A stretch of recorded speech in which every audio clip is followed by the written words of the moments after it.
Hi guys, welcome to my channel, The Golden Cruiser. I'm Cindy and today we're going to be talking about planning your cruise.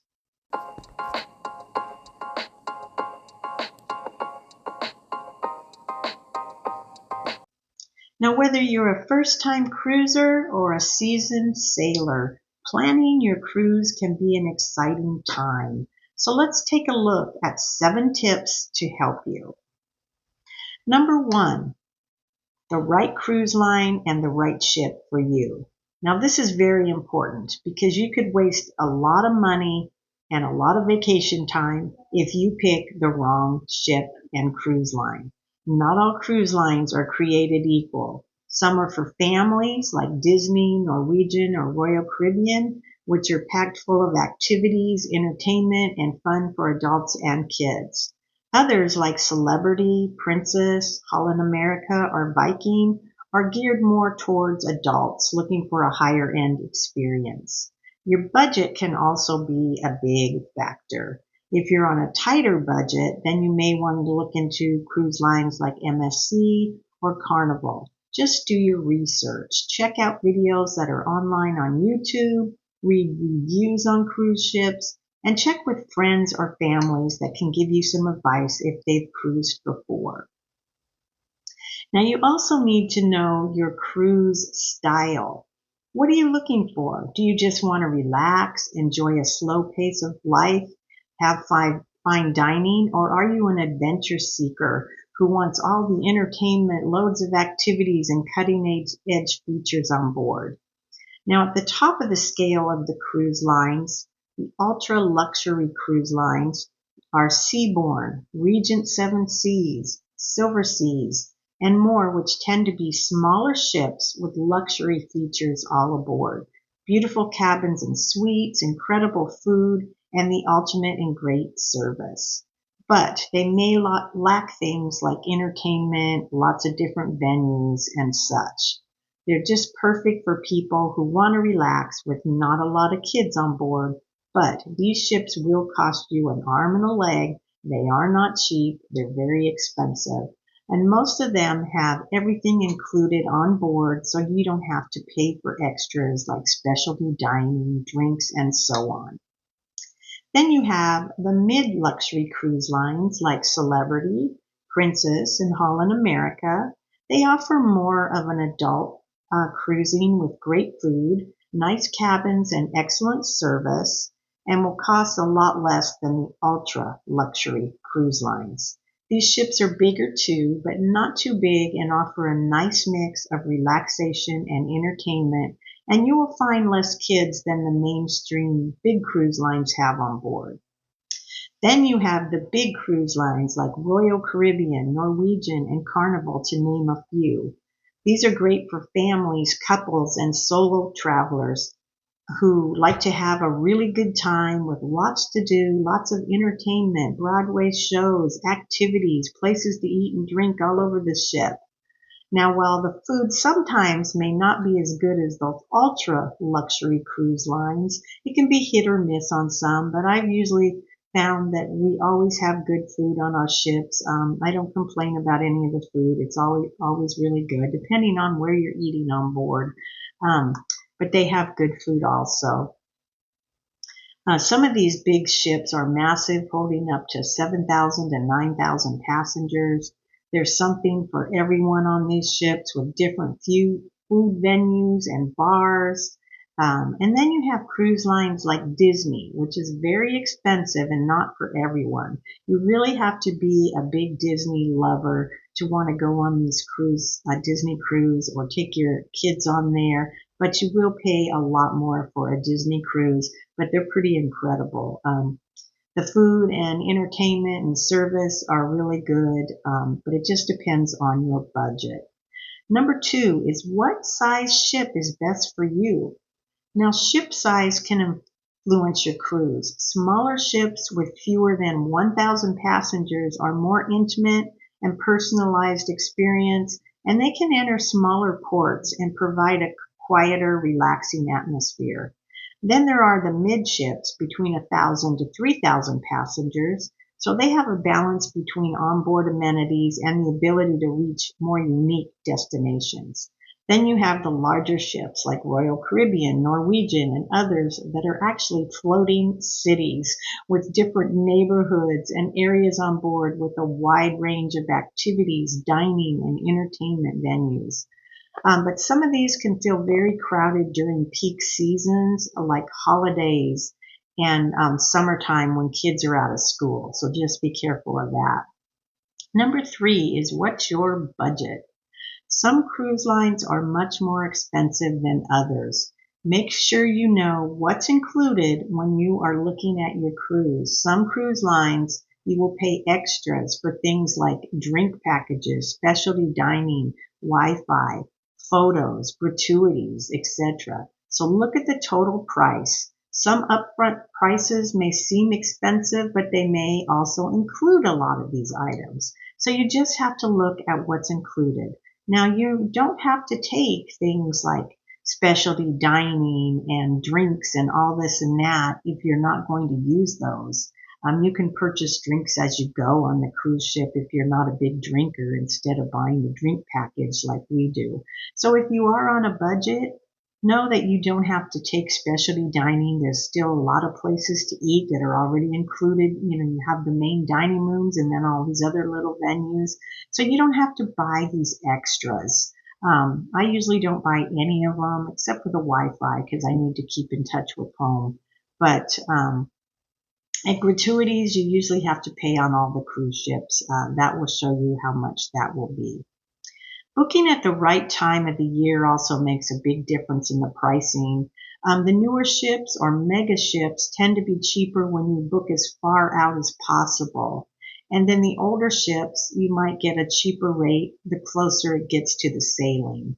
So once you find the cruise line and cruise ship you're interested in, go to their website and start pricing the sailings. Keep checking prices as they always change. For cheaper pricing, don't book at peak travel seasons again, like summer or holidays when the kids are out of school. For example, if you book for an Alaska cruise in June, July, or August, it will cost a lot more than if you booked in March, April, May, or September. So if you're flexible with dates, just check around at the different dates and the different costs for these. And number 4, get travel insurance. The unexpected can and does happen, like medical emergencies, flight delays, etc. You need to get full medical insurance with evacuation included, or you could end up spending thousands. Check out the video I have all about travel insurance for more information of this, but travel insurance is very important. Number 5, plan your excursions. Now, excursions can be very expensive, so take into consideration whether you want to purchase an excursion or if you want to go through the cruise line to purchase or other vendors or in port. There's different ways you can book excursions if you want to go on an excursion. The ones you buy from the cruise line can be very spendy, but they do promise that they will get them back to the ship on time or they will wait. Now that's their promise, but I have seen where they didn't wait for the people. They will get you to the next port, next day, next 2 days. They'll fly you there or something, but I have seen ships leave the people even when they were on a cruise line excursion. So, or you can book on other vendors like shoreexcursions.com is a very good one, and they also guarantee they will get you back to the cruise ship on time or they'll make arrangements to get you to the next port.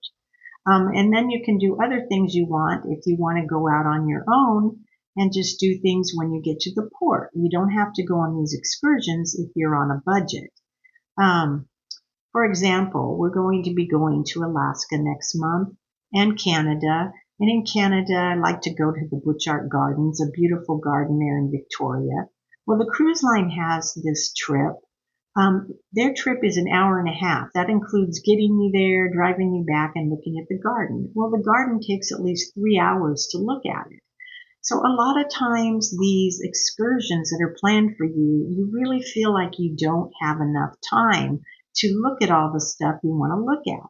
So what we're going to do is go out on our own, either take a taxi, an Uber, or they do have buses that go to the gardens. We'll go there on our own, spend as much time as we want, and then take the bus or Uber or whatever back. So we decided on this trip to Alaska, since I've been there several times before, to just go out on our own because we don't know if it's going to be raining or what the weather is, since it's going to be May. And sometimes that's not a great month to go to Alaska.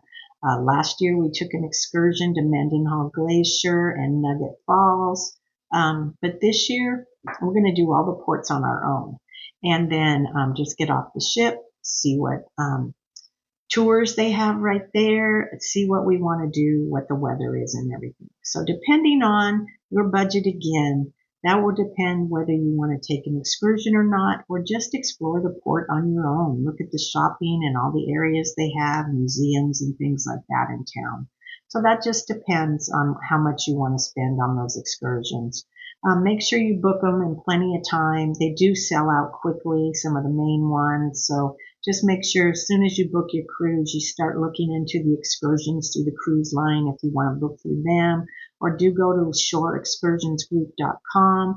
Look at them. All you have to do is put in your ship name and the date, and they know all the ports you're going to, and they will show you the same thing basically the cruise ship has at a little less rate for them. So number 6 is packing. Cruise cabins are small, and good packing is essential. Stick to the essential. Think of the climate of your destination and pack for wearing layers. Keep checking the weather on wherever you're going to, the ports and everything. I always check a week before, a couple days before. I'm still checking the weather to make sure, what I'm bringing. Now that doesn't always work. Last August we went to Alaska, and I checked. It was raining the whole week before we went. We got on the ship. I had bought all this rain gear. It didn't rain once, and they had a heat wave, and it was like 80 degrees in Alaska.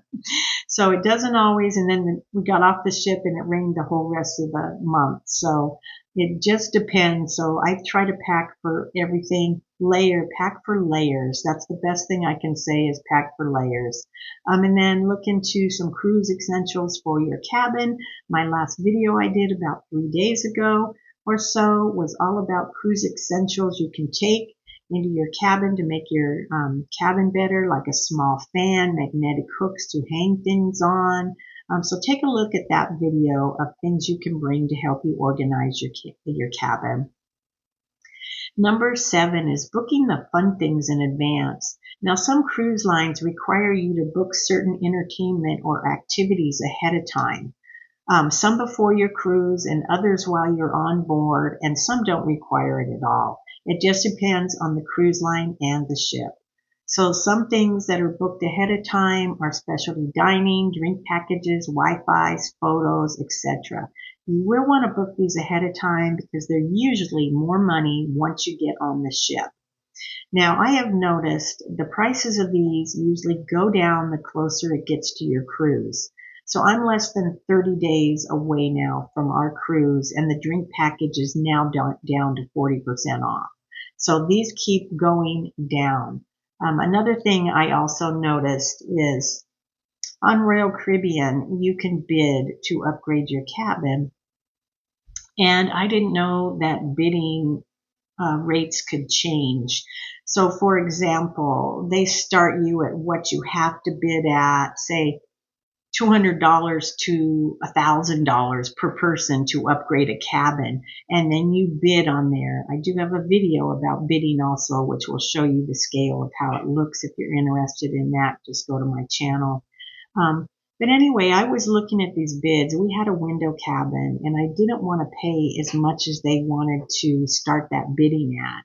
So I kept looking, and then one day I saw 40% off to bid for a balcony cabin. And I went in and looked, let me just book a little bit over the lower one and see what happens. Well, I won the bid. I won the bid for the balcony. So keep checking that.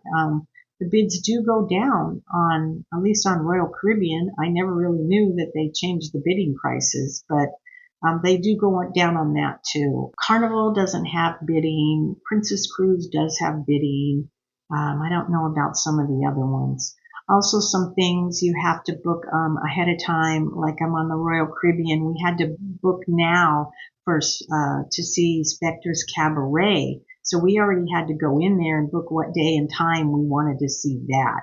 And then once we get on the ship, we're going to have to book things like the Flow Rider, the iFly, the bumper cars. That's once you're on the ship. So depending on what ship you're going to be on, a Carnival, you don't have to book anything ahead of time, no shows or anything, but the bigger ships, you do have to book some of the entertainment. So make sure if you booked your cruise when it gets down to like 30 days before or less, that you look at your app and look at the daily planner and start seeing if you can book those things. So once you're on board, you will have your app, and that will show you all the daily activities, what's going on around the ship. If you don't want to do it through your app, you can ask them for a daily planner paper. A lot of cruise ships just automatically give you one. Some you have to ask for, and that will tell you everything that's happening on that day. And you get one each day throughout the ship, or just check your app and you will see what's going on there. So that's about it. Just check with other people. Watch a lot of YouTube videos. There's so many people out there have sailed all these ships, and you can actually watch them and take. I've never been on Anthem of the Seas, but I've watched many videos now on YouTube, and I know what that ship looks like and what it has on the ship. So just take a look out there. Keep looking, you'll find something. Prices go up and down at different times of the week even. I find that prices are a little bit higher on weekends, so just keep checking. They do go up and down. And if you have any tips for planning a cruise or something, please let me know in the comments below. And I want to thank you all for stopping by today. If you liked this video, please give me a thumbs up. And please subscribe to my channel to help me grow. And I do hope to see you guys all again real soon on my channel, The Golden Cruiser. So bye for now and have a wonderful day.